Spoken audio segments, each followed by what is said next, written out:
Una nueva enfermedad hace acto de presencia en nuestro país sin que por el momento se conozca con certeza ni su origen, ni la forma de transmisión, ni por supuesto y consiguientemente se tenga un tratamiento adecuado para ella. Esta enfermedad se denomina por el momento síndrome de deficiencia inmunológica adquirida, o más brevemente dicho, AIDS, AIDS.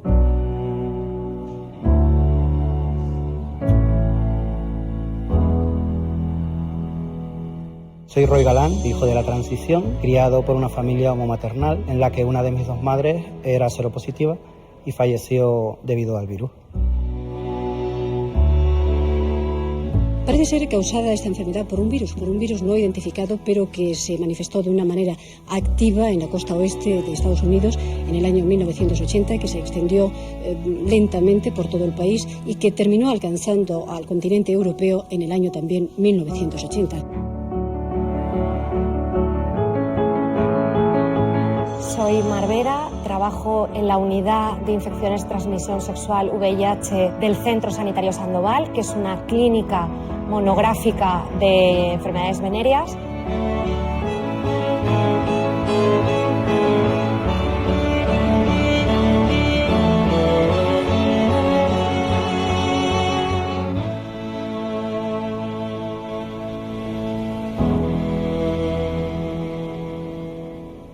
La historia del VIH y el SIDA es un avance en lo científico y un fracaso en lo social.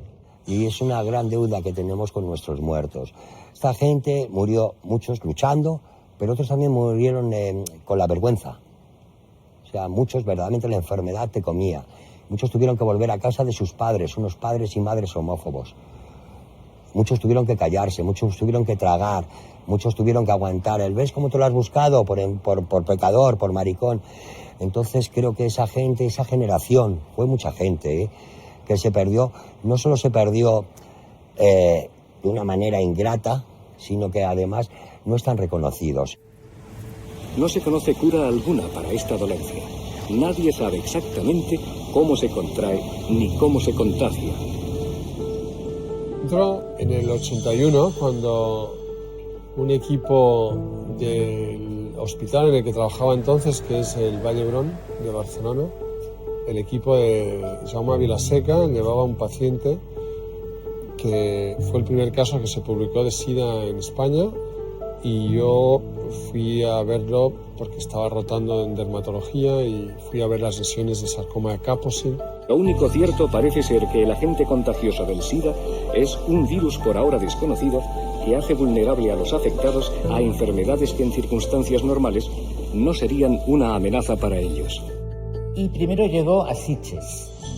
Personas de Alemania, de Francia, de Estados Unidos dejaban de venir, se sabía que enfermaban. Aquí tuvimos, conocimiento de ello por medio de esas revistas a las que estábamos suscritos, que nos venían de América o de Inglaterra. Nos decían que algo pasaba y nos enterábamos antes de la prensa generalista aquí, que ya le llamaban por allí cáncer rosa y cáncer gay y tal. Hubo unos meses de una histeria colectiva terrible, porque no sabíamos de dónde venía, cómo podía ser, que si las fresas, que si los pájaros de jaula. Bueno, se decía pues que había que hervir las sábanas para evitar el contagio. Los policías, hoy en día en Estados Unidos, exigen estas máscaras y guantes protectores cuando han de ocuparse de las víctimas del SIDA.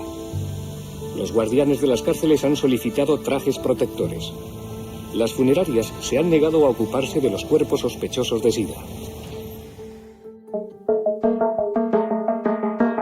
Mi primer contacto con el virus, con el VIH, fue en la carrera de medicina.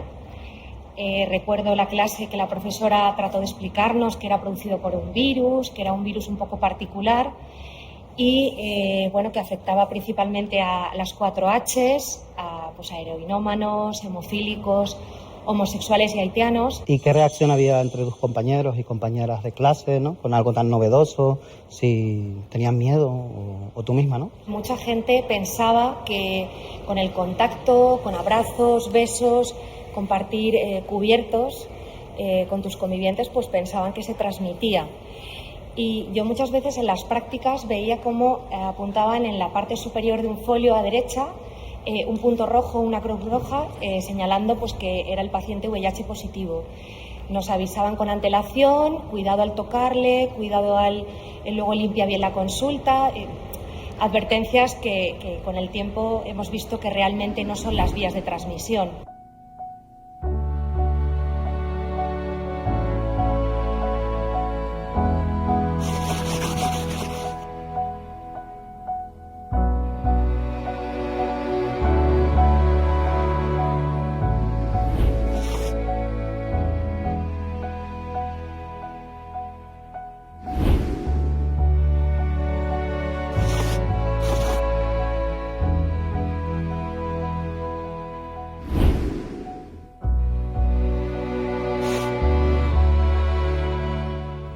En el 83 es cuando se conoce que es un virus, pero no había un tratamiento ni una posibilidad de hacer nada en concreto más allá de ayudar a la calidad de vida, porque cantidad no les podíamos dar.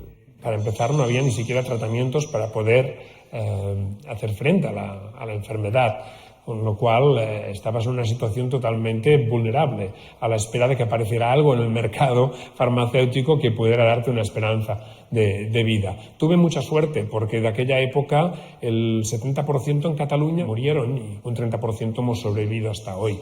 Claro, está súper estigmatizado el tema del VIH. Hay unidades específicas para VIH-Sida, pero además con el cartelón de VIH-Sida, ¿no? Las sillas iban con las marcas, o sea, todo iba con el sello de VIH, o sea, que directamente te etiquetaban. Veíamos el deterioro que suponía, por un lado, personal y humano de las personas afectadas con VIH, que podían degenerar en SIDA, ¿no? Veíamos ahora toxoplasmosis, ahora una neumonía carini, vale, salías de una, tenías otra, pero veíamos como aquello iba más. Empezaba a morir gente también, y luego veíamos también otra muerte, que era la muerte social. Sus colegas americanos han anunciado que más o menos, dentro de unos 2 años, se dispondrá de una vacuna contra el SIDA. ¿Piensa que ustedes podrán adelantarlos? No, pienso que esta es una visión un tanto optimista de las cosas.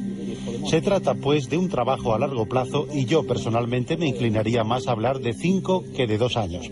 Hasta el año 85 no se comercializó una prueba diagnóstica para saber qué personas tenían el VIH. Una guerra también de patentes en relación a la prueba de detección de anticuerpos. Y hasta el año 87 no se comercializó el primer fármaco antirretroviral. De modo que desde el año 81, 82, 83 hasta el año 87 no había nada que ofrecer.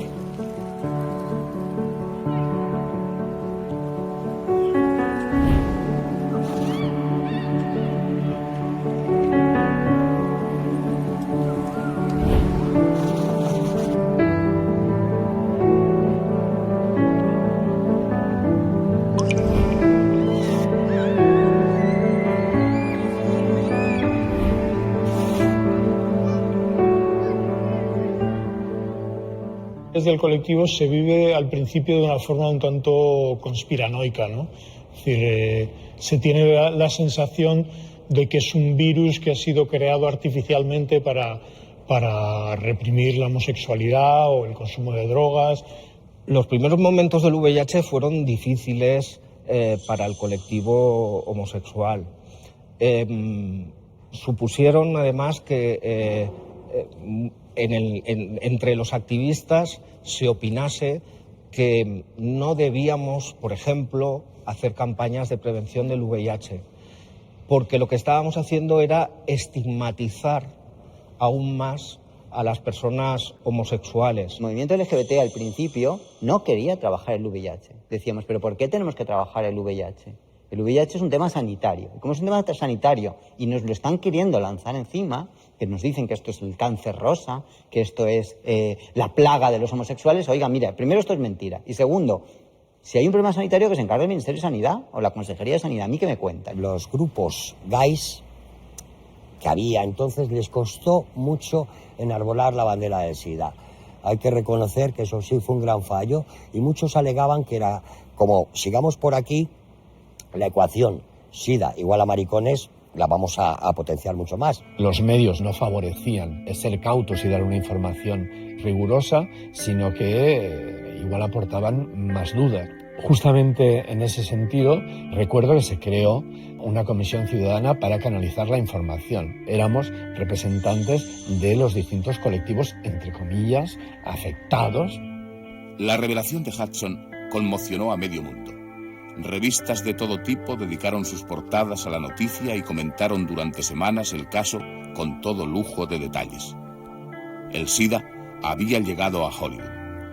Lo que fue un punto de inflexión en toda la historia del SIDA en Estados Unidos fue cuando Rock Hudson, en el 85, que es cuando fallece, pero antes, es cuando dice: yo tengo el SIDA y soy gay. Y eso fue importantísimo para que en Estados Unidos se hiciera un cambio de chip, se decidiera a apoyar muchísimo más la investigación contra esta enfermedad y darle otro trato que no fuera puramente el de exclusión o de ignorar. La sociedad, yo creo que asumió la muerte de Rock Hudson como algo humillante y no se supo entender. Esta era la forma con la que yo me buscaba la vida hasta que me enteré que era seropositivo. A partir de ahí mi vida cambió en muchas facetas. En 1984 funda el Comité Antisida, 2 años antes de saber que era portador. Manolo fue todo un personaje, un poco francotirador, aunque sí creaba organizaciones y estructuras, pero era un buen luchador. Yo creo que Manolo hizo un buen trabajo desde las posibilidades que se tenían. Ser enfermo de SIDA que no te tienes que rendir, que tienes que seguir llevando una vida social, laboral, sexual, a todos los niveles, porque tiene 2 posibilidades: estar amargado y tener el SIDA, o vivir lo mejor posible y tener el SIDA. Entonces tienes que elegir entre una de las 2. Lo que no vas a variar es lo del SIDA. Decían: esto es un invento de Reagan, esto es un invento de la Iglesia, de la Margaret Thatcher, y no le daban credibilidad. Y claro, cuando llegó el 88, esto era un desastre.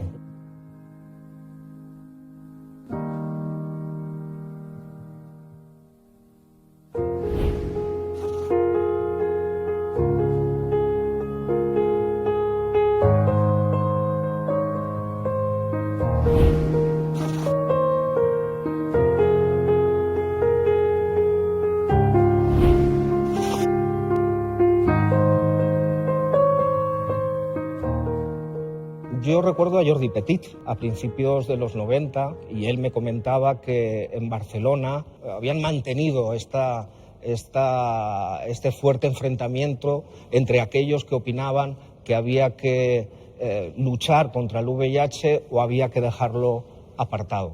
Hay una segunda reacción que ya es, bueno, es verdad que no tiene por qué ser nosotros, pero como movimiento social podemos unirnos a esa lucha global contra el VIH como una parte del movimiento de la ciudadanía, de la sociedad que somos. Ganamos los que pensábamos que teníamos que plantar cara con estigma o sin estigma a la lucha contra el VIH. No nos afectaba tanto, realmente casos de lesbianas, no sé si han dado, yo creo alguno, pero muy pocos, fundamentalmente por esto, ¿no? Por la promiscuidad, ¿no? De la sexualidad que nosotras nos daba. Entonces nosotros no lo vivíamos como algo nuestro.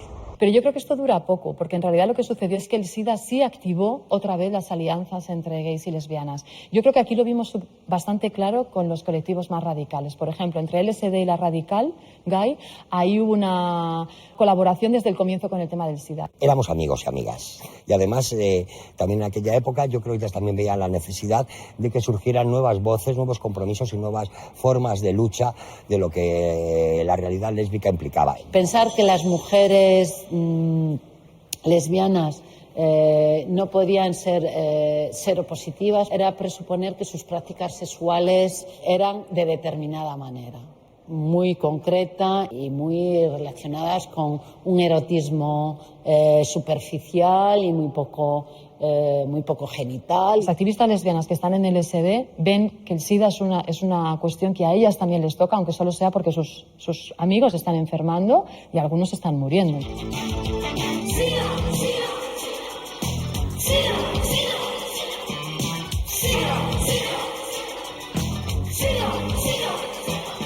La la parte más trágica y terrible fue a principios de los 90, con dar un dato, con decir que en el año 94 morían de promedio entre 3 y 5.000 personas, todos a causa del SIDA, pues nos podemos hacer una idea de la situación. Tuvimos una época, sobre todo al principio, cuando venían los diagnósticos, cuando a un gay le diagnosticaban el VIH, rápidamente creo que del médico venía a la librería a buscar toda la información que hubiese. En aquel momento empezaba a salir por los bares de ambiente y éramos 4 amigos. De los 4 amigos, 2 fallecieron jóvenes. Fallecieron a finales de los 90, principios del 2000. Las familias escondían todo lo que podían a los enfermos de SIDA, los enviaban lejos. Doble moral. En el peor de los momentos, las funerarias no se querían hacer cargo de esos cadáveres. Se articularon las medidas para prevenir la transmisión primero, después de identificar las vías sexual, con hombres o con mujeres, pero transmisión sexual, y también a través de sangre o hemoderivados. Por lo tanto, se identificó cómo se podía prevenir. Publicamos incluso algún folleto, que creo que fue el primer folleto del Estado, que publicamos no sé si fue el 85, con Osakidetza, con el Servicio Vasco de Salud. Claro, lo lees ahora y pues puede parecer un poco exagerado. ¿Cuál fue tu primer contacto con el VIH? En mi caso fue en casa porque yo soy hijo de 2 madres y una de ellas era seropositiva. Cuando le fue diagnosticado el VIH, no nos lo contó de manera ni directa ni tan pronto, pero sí que lo fueron como introduciendo en casa de alguna manera, ¿no? Todavía no había ningún referente como para tú decir, mira, me pasa esto, o no sabía muy bien tampoco cómo lo íbamos a asumir, ¿no? Y entonces fue la época en la que Magic Johnson fue diagnosticado. Quiero que todos comprendan lo que es tener el virus del SIDA. Mi madre lo ocultó durante muchísimos años y siempre se usan enfermedades para tapar, ¿no? En plan, pues tengo leucemia, ¿no? O porque tenía que justificar el deterioro físico, ¿no? En aquella época. Entonces mi madre decía que tenía leucemia. Claro, la leucemia es una enfermedad que produce compasión, ¿no? Y el VIH es una enfermedad que produce estigma. Altos directivos, carpinteros, niños, amas de casa, gente de la ciudad y del campo. A todos, absolutamente a todos, nos afecta el problema del SIDA. En cuanto a cómo se vivía socialmente, la verdad es que se vivía de forma bastante encubierta. Sí que es cierto que el estigma asociado al VIH es un fenómeno global, pero quizás más propio de sociedades latinas como las nuestras o de origen judeocristiano, en los que se tiende más a esconder todos aquellos aspectos relacionados con la sexualidad, las que hicieron que se convirtiera en un tabú.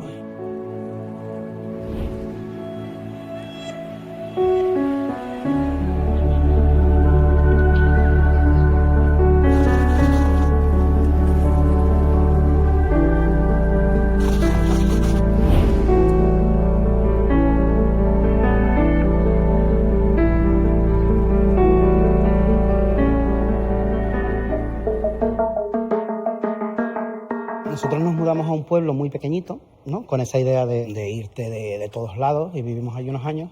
Pero mi madre hizo una terapia en Barcelona, súper innovadora, y volvió como súper revolucionaria, ¿no? O sea, volvió con el chip cambiado, ayudó a montar una asociación en Tenerife, llegó, abrió la puerta, ¿no? Tenía mucha personalidad y dijo, me llamo Sol, soy lesbiana y seropositiva. O sea, que pasó del extremo de no decirlo nunca a llevar la bandera. Luego falleció al poco tiempo, en el 94, y es verdad que hay una generación de niños del 90 y de niñas que somos huérfanos, ¿no? Víctimas del VIH, que no se habla de eso, y que tuvimos que formar familias diversas, ¿no? Y diferentes, que fuimos como siendo acogidos por tíos, por primos, por primas. En el caso, pues la novia de mi madre, nos quedamos con ella, porque ya era mi familia. Fuimos pioneros en hacer otro tipo de familias, ¿no? Como consecuencia de la enfermedad. El aislamiento en que Montserrat vive sus primeros días de colegio se debe a la decisión de la mayoría de los padres de los 200 alumnos matriculados en el colegio malagueño Denis Belgrano de no llevar a sus hijos a clase por miedo a que el contacto con la pequeña Montse pudiera acarrear el contagio de la enfermedad. Mi madre tomaba ZT, que fue de los primeros tratamientos, y después se demostró que era veneno, ¿no? Era casi, bueno, realmente eso no debería habérselo tomado casi nadie, ¿no? 24 enfermos de SIDA serán tratados de forma experimental en 3 hospitales españoles con un fármaco conocido como AZT. Este fármaco está siendo ya utilizado en otros países como los Estados Unidos y en Gran Bretaña. Pues el AZT, el ácido budina, el DDI, el D4T, pues producían distribución irregular de la grasa corporal y eso pues marcaba el estigma de las personas que estaban infectadas. No te muevas ahora, Andy. Eso es. Sí. Nuestro referente, o al menos el mío, era Filadelfia, ¿no? Aquella película terrible con aquellas manchas, con aquel aspecto, aquella ópera. Creo que ahora mismo debería darse un mensaje de que realmente puedes convivir con el virus, debes convivir con el virus y que no pasa nada. El Memorial del SIDA surge casi a la par que con la epidemia, porque aparece en la comunidad gay de San Francisco y de Nueva York en Estados Unidos como una forma de reivindicar a sus muertos, y intenté importar en el año 93 esta idea a Barcelona. Permitía que las familias, hermanos, padres, amantes de las personas fallecidas, que en aquel momento era un degoteo que parecía que iba a ser interminable, prefirieran vivir esto en una especie de grupo de ayuda mutua en la que confeccionaban tapices pues para reivindicar a sus hijos muertos, a sus hermanos, a sus familiares, para no avergonzarse de ellos y para crear conciencia y visibilidad sobre la sociedad. Hoy en día, por suerte, no hacemos más tapices. Esto terminó y el tapiz forma parte de las colecciones del Museo de Historia de Cataluña, porque de alguna forma tanto el memorial como el tapiz memorial del SIDA no deja de ser una crónica, una pequeña crónica también de una parte de nuestra historia colectiva.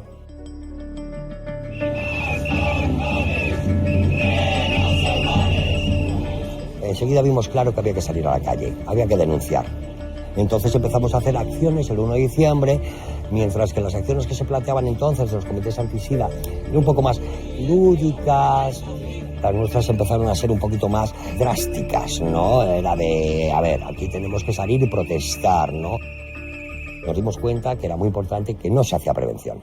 Y no se hace una prevención buena y directa. Y por eso empezamos a sacar campañas de prevención con un lema abajo que decía, porque alguien tendrá que hacer la prevención. Nuestra labor era, a través de acciones potentes, a través de acciones llamativas, que de alguna manera tuviesen eco en otros lugares. Uno de los objetivos de LSD es hacer visibles a las lesbianas en Madrid. No solo era el SIDA, era de alguna manera toda la lesbofobia y homofobia que se escondía detrás del SIDA.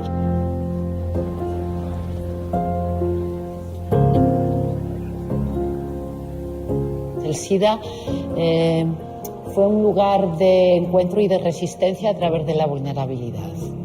Es decir, nos estaban matando físicamente, pero también simbólicamente. La rabia salió de hasta aquí hemos llegado, ¿no? Y salió en poder juntarnos, reconocernos y reconocernos en todos los demás, fuera seropositivo o no, todos y todas éramos seropositivas. Los gobiernos de entonces tenían este tema como algo prioritario. He encontrado esto en el vestuario. ¿De quién es? El SIDA no da, el póntelo, pónselo, que tanto marcó y a toda la sociedad española. Mío.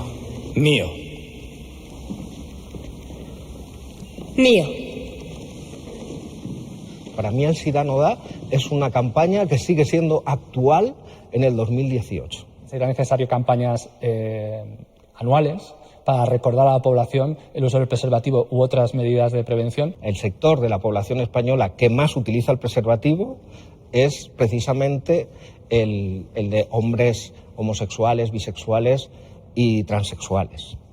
somos los que más lo utilizan. Confiar al preservativo únicamente a la solución del VIH es una quimera, porque eso es lo que venimos haciendo desde los inicios de la epidemia. Porque si alguien en este contexto deja de usar condones de forma absoluta, no va a tardar nada en adquirir la infección. Este es un banco de alimentos para los enfermos de SIDA. Al quedarse sin trabajo, generalmente los enfermos suelen tener dificultades económicas para llegar a fin de mes. Aquí se les ayuda a sobrevivir. Conocimos casos en aquella época, estoy hablando de la época de la crisis fuerte de principios de los 90, de parejas de 20, 25 años que el padre de uno de ellos, el que tenía VIH, no había querido saber nada, lo habían repudiado, él había generado un patrimonio, luego había tenido una pareja, fallecía y la familia, que nunca había querido saber nada de su hijo maricón, sí que quería ese patrimonio. Pero eso no era lo más duro.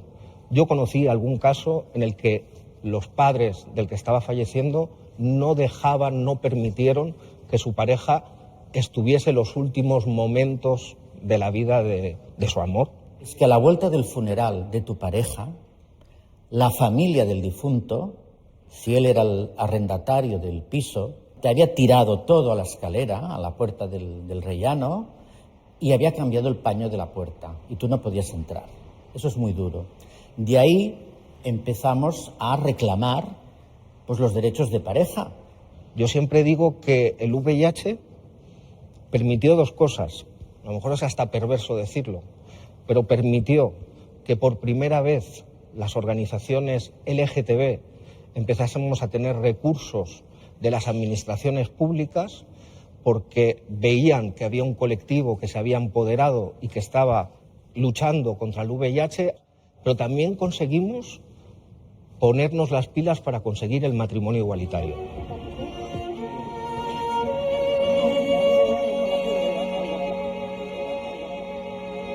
Desde el mundo del arte, una persona como Pepe Espaliu, y con acciones totalmente masivas, sociales y muy vistosas, sí que supuso un revulsivo. Así, pasando de mano en mano, Espaliu quiso denunciar la incomprensión social y las alarmantes cifras de afectados por el SIDA. El movimiento LGTB que tenemos hoy en día, que nació en los años 90 en España y en otros países, es el resultado del SIDA. Y esa es una de las grandes verdades sociológicas que son incontestables. No se ha hecho una valoración de lo mucho que se aprendió desde el movimiento a partir de un hecho tan cruel, ¿no? Gran parte del activismo, incluido el matrimonio, no habría sido posible sin toda esa energía, esa poca energía que le quedaba a las personas VIH. El pasado domingo, 24 horas después de reconocer públicamente su enfermedad, terminaba la vida de Freddie Mercury, 45 años, líder del célebre grupo de rock, Queen. En el 94 que empiezan los primeros estudios con niveles de proteasas a nivel clínico, pero que ya es en el 96 cuando la terapia triple aparece y es más asequible. El año 96 marca un hito histórico en el sentido de que se dispone de pruebas de carga viral. O sea, lo desarrollado que está el virus en cada enfermo. Es una prueba muy útil para los médicos porque así pueden tratar a cada enfermo con el medicamento y la dosis más adecuada. También sirve para reducir los efectos secundarios de las medicinas y mejorar la calidad de vida de los enfermos. Las personas que se infectan, si empiezan tratamiento muy precoz, tienen una esperanza de vida normal. Con la incursión de los tratamientos antirretrovirales ha incrementado la esperanza de vida de las personas seropositivas, pero ha incrementado también su invisibilidad.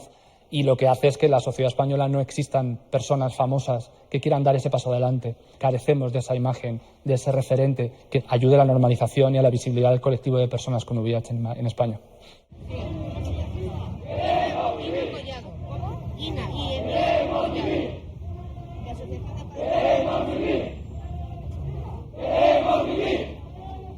Y ahora mismo tratarse el VIH quiere decir tomarse generalmente una pastilla al día y con un comprimido diario. Generalmente se controla perfectamente la infección, se mantiene la carga viral a niveles indetectables, se reduce significativamente a prácticamente cero el riesgo de transmisión sexual del VIH a las parejas sexuales. Se puede vivir de una forma normal, con una supervivencia muy parecida a la población general.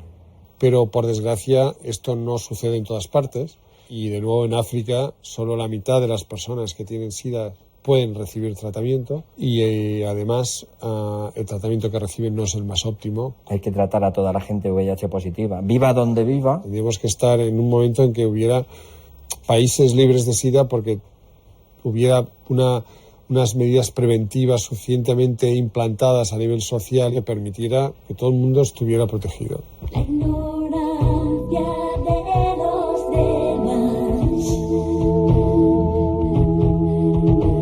vestida de puritana y de santa moral. Ahora mismo no hay pandemia del VIH en la sociedad española en general, pero sí en el colectivo de hombres que tienen sexo con hombres y en mujeres transexuales, al mismo nivel que países como Mozambique. Con la persona que menos riesgo de transmisión del VIH hay es con una persona con VIH precisamente en tratamiento. El gran problema ahora es lo que yo siempre digo que están seropositivos, seronegativos y no lo sé. Es decir, aquellos que no conocen su estado serológico. ¿Cuántas personas no conocen que están infectadas? Se estima que un 18% aproximadamente. Esto se convierte, la detección, no solamente en una herramienta terapéutica, sino en una herramienta esencial para la prevención de nuevos casos. Culturalmente seguimos prácticamente igual que los años 90. Muchos de los chicos, sobre todo más jóvenes, no han tenido ese referente de prevención. Se conoce por medios de comunicación que el tratamiento te hace indetectable es intransmisible. Los médicos, los sanitarios, no hemos trasladado bien este mensaje a la población general. Una persona que se diagnostica y se trata, no transmite y además vive bien. Primero vive, no se enferma nunca, no desarrolla nunca el SIDA, no desarrolla la enfermedad, se mantiene con una infección crónica y además no transmite el virus. No se ha trasladado este mensaje positivo, que si tengo el VIH y me trato, no me enfermo y además no transmito. ¿Así? SIDA. Un sitio intergeneracional como es el Casal, es suficiente con hablar a lo mejor con una persona de 20 años y luego una persona de 50, ¿no? La relación que tienen o el concepto que tienen del VIH cambia radicalmente. Se vende sexualidad, pero no se habla de sexualidad, no nos empoderamos al cuidado de nuestro sexo, de nuestro cuerpo. Durante muchos años se ha querido mantener esta idea de que el VIH no discrimina y puede afectar a cualquier persona, lo cual es cierto, pero en nuestro caso la situación es otra. Este colectivo, a diferencia del resto de la sociedad, tiene riesgos a nivel biológico en sus relaciones sexuales que son por lo menos 20 veces más arriesgadas hablemos claro, por tratarse de penetraciones anales y no vaginales. Tiene factores estructurales que también le van a la contra. La homofobia y la xerofobia y la discriminación no hacen más que fomentar este caldo de cultivo. No solo ya no hay miedo al VIH, sino que hay una enorme desinformación de cómo funciona, de cómo se transmite y que recuerda un poco a cuando salió el virus. Que se asocia a alguno de los tabús que más preocupan en esta cultura, que es el sexo, la droga, la muerte, que pienso que son los factores que de alguna manera han hecho que un problema que podía haber sido en otras condiciones estrictamente sanitarios se ha convertido más bien en un problema social.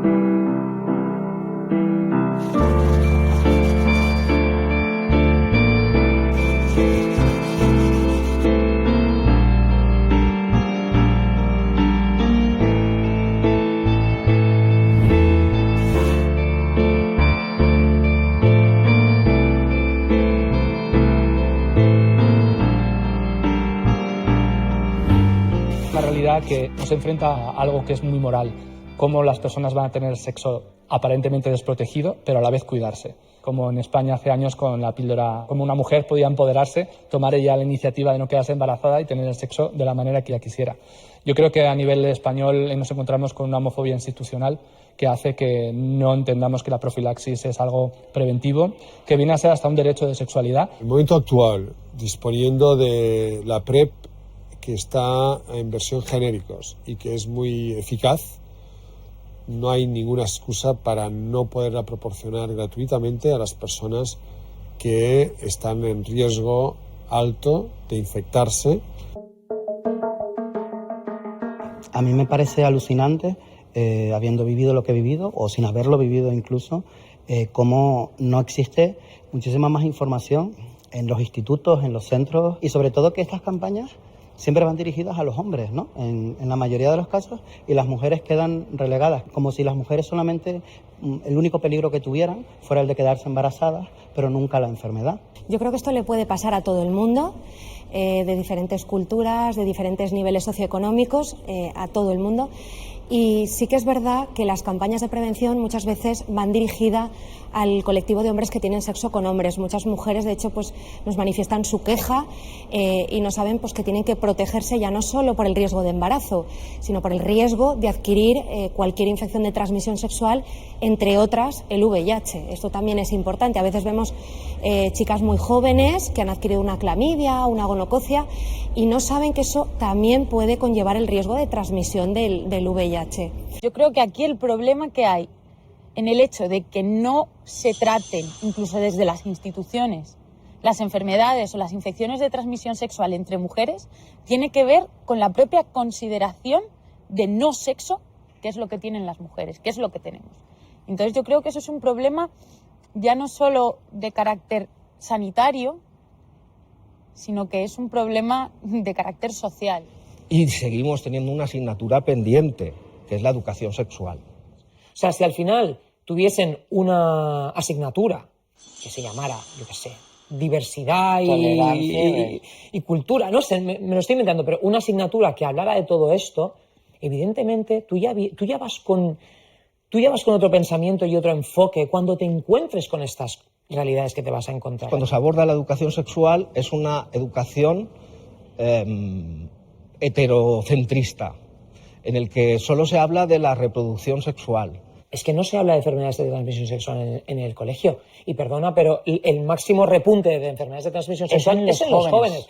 Todo este caldo de cultivo en un mundo tan fácil a la hora de tener relaciones sexuales que nos dan las aplicaciones, y que además para muchas personas jóvenes LGBT son de los primeros contactos que tienen como personas que se identifican como tal. Lo que sería necesario es dar una formación muy concreta y específica a los adolescentes sobre enfermedades de transmisión sexual y sobre sexo. Yo creo que tendríamos una sociedad mucho más sana y además mucho más protegida, ¿no? Bien, desde mi perspectiva, ¿no?, donde yo hago un activismo en redes bastante visible, últimamente los casos que ha habido de xerofobia han venido siempre de la mano del chantaje. Los últimos casos que hemos visto han sido el del actor Charlie Sheen, ¿no?, o el de la cantante Conchita Wurst. Lo que te pasa no debería ser nunca motivo de chantaje. Ojalá la vida fuera de otra manera, pero lo importante es lo que tú haces con lo que te pasa, no lo que te pasa. Lo peor es que la gente considera que alguien con VIH es alguien que o bien vive su sexualidad de forma absolutamente desaforada, sin ningún tipo de control ni nada, o que es alguien realmente estúpido porque no hizo lo que tenía que hacer. Creo que combatir la xerofobia hay que hacerlo con discreción, hablando menos de ello, pero trabajando más, estipulando cuáles deben ser esas herramientas para que una persona con VIH que haya visto vulnerados sus derechos pueda denunciar y, desde luego, crear referentes en positivo. La persona recibe mucha información médica, pero le falta que le proporcionen herramientas de cómo vivir siendo VIH positivo. Cómo tener relaciones sexuales, cómo plantearse viajes, si tendrá problemas para entrar en algunos países o no, contratar una hipoteca, las entrevistas de trabajo, qué ocurre con los seguros de salud, ese tipo de cuestiones que también al final es lo que de verdad termina preocupando a la persona.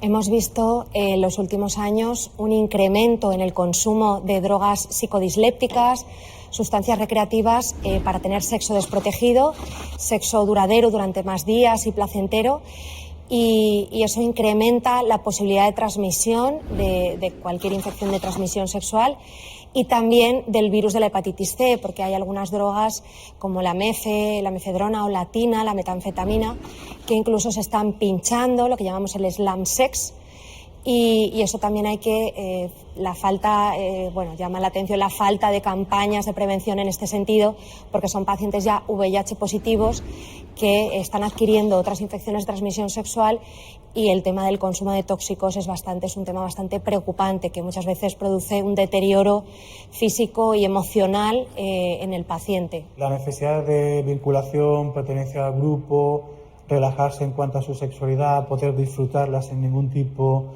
de autoprejuicio es una de las características más relevantes. Al ser algo tan minoritario y al ser algo aparentemente exclusivo de gays, muchas veces la administración pública parece no estar interesada. Parece que tenemos que encargarnos de ello las asociaciones o los movimientos LGTBI. Yo reivindico la dignidad de la persona humana. El SIDA no es nada vergonzoso, es algo que me ha tocado vivir y necesito seguir viviendo. Creo que como persona tengo el derecho, la dignidad de una sanidad justa. Y lo que no es injusta, que si yo tengo medios, voy a Andorra, lo compro, aquí la sanidad no me hace absolutamente nada. Me estoy muriendo, estoy pidiendo dignidad. Estoy pidiendo supervivencia, es lo que quiero, no quiero otra cosa.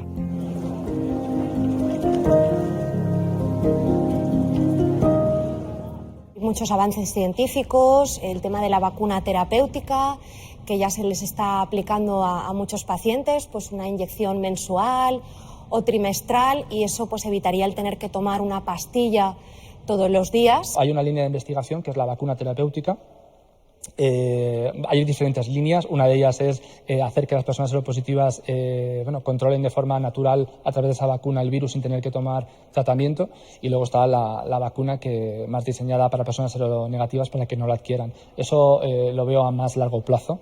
De momento la mejor vacuna es, por supuesto, la prevención primaria, el uso de todas las medidas preventivas, el preservativo, y a las personas que ya han adquirido el virus, tratarlas y reducir sus niveles de carga viral indetectable. ONU-SIDA lo que viene a implementar es que a través del 90-90-90, que es el 90% de las personas seropositivas estén diagnosticadas, el 90% de esas personas diagnosticadas en tratamiento y el 90% de esas personas en tratamiento que sean indetectables, por tanto intransmisibles, para el 2030 yo lo veo bastante esperanzador, y efectivamente con las medidas políticas que se están implementando en ciertos países, incluyendo en este, va a ser utópico.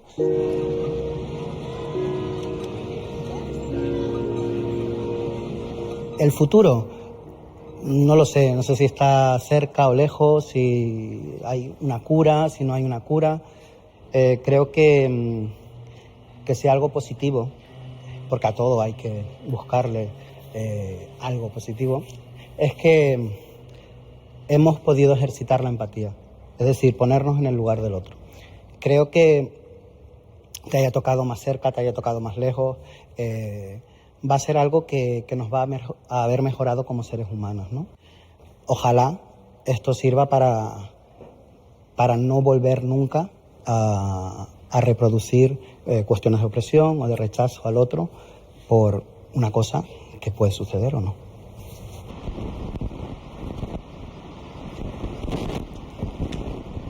Nuestro lema, cayeron estrellas. Demostré mi herida, viendo al profeta. Ella llegó, quemamos las ramblas, unimos el grito, y aquel frágil eco se hizo rugido. Llamaré sin pisar cristales rotos, recordaré siempre que nosotros somos el baile y la llama, fulgor y deseo, la lucha futura, un eterno recuerdo.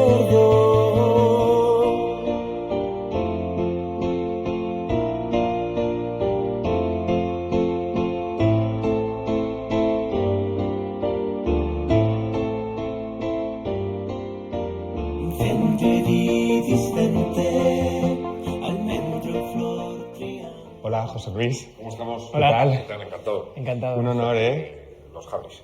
Fuimos los primeros en la historia de reconocer a la vez matrimonio y adopción. Cambiamos 19 palabras en el Código Civil, puede abrir la felicidad a tanta gente. Pronosticasteis muchas cosas y se han cumplido muchas cosas que dijisteis. Como por ejemplo, que no íbamos a ser los últimos, que ibais a ver cómo mucha gente de los partidos que estaban votando que no, que se iban a casar. Cada vez que veo una boda de una pareja gay del PP, soy feliz. No le da rabia, nada. No, porque en efecto se demostró que esa ley era para todos y que una democracia es más digna y es una democracia avanzada y llena de contenido cuando es una democracia que suma a todas las minorías.